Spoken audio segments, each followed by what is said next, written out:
Kijana mwenzangu, Mtanzania mwenzangu ambaye unayepambana katika maisha yako ya kila siku kuongeza uchumi kwenye maisha yako. Amkini familia yako ni ya maisha ya chini. Sasa umeamua wewe una uwezo kabisa wa kupambana familia yako ikawa na maisha ya juu. Nisikilize. Unafanyaje? Kupitia Biblia. Biblia hii inaweza kukusaidia wewe ukafanikiwa katika maisha yako. Mchawi ni wewe. Kwa hiyo ni wewe mwenyewe ukisoma vizuri Biblia, ukitumia vizuri baadhi ya mistari ambazo zimeandikwa ndani ya Biblia, unaweza kujifunza na ukapiga hatua kwenda sehemu moja kwenda sehemu nyingine. Mfano, unapambana maisha yako ya kila siku, unataka ubadilishe uchumi wako. Kuna mstari hapa nimekuandalia, ukisoma unahamasisha, unajifunza vitu fulani. Mfano, Wakorintho wa pili ile sura ya 6 na mstari wa 10, neno la Mungu linasema, msifungiwe nira pamoja na wasioamini kwa jinsi isivyo sawasawa, kwa maana pana urafiki gani kati ya haki na uasi? Tena pana shirika gani kati ya nuru na giza? Mfano, chagua aina ya marafiki.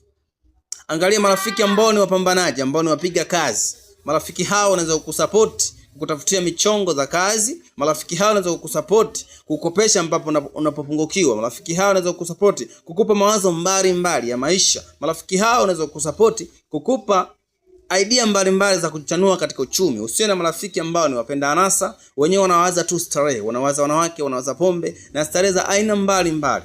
Na pia usiwe na marafiki ambao ni wadhembe, ni wavivu, hawezi kukusaidia chochote, kwa sababu watakuambukiza uvivu na maisha yako yaendelea kuwa chini. Na pia utaangalia ni aina gani ya marafiki hata katika mahusiano yako. Angalia mpenzi wako, je, ana advantage gani katika utafutaji wako? Je, anakusupport kwa chochote? Je, anakuinua kwa chochote? Na ndio maana tukaambiwa kama rafiki yako kama rafiki yako si mpambanaji, hana mawazo chanya katika uchumi wako, basi huyo hakufai.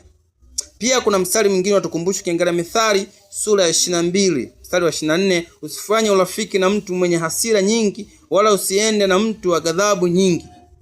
Kupitia hizi mistari zinazokumbusha, kumbe unaangalia rafiki yako, je, muonekano wake, support yako kwako. Kwa kupitia Biblia inaweza kusaidia kuvuka sehemu moja kwenda sehemu nyingine. Kwa kijana mwenzangu ambaye unayepambana kila leo, unatamani maisha yako yawe na level nyingine tofauti na ile ya mwanzo, hata kama katika familia yako mlikuwa ni hali ya duni sana. Sasa wewe una nafasi ya kufanya familia yako inuke kiuchumi. Sasa inaanza na wewe katika mapinduzi. Lazima ubadilike na aina ya marafiki, uangalie ambao wanaweza kusupport katika maisha yako ya kila siku.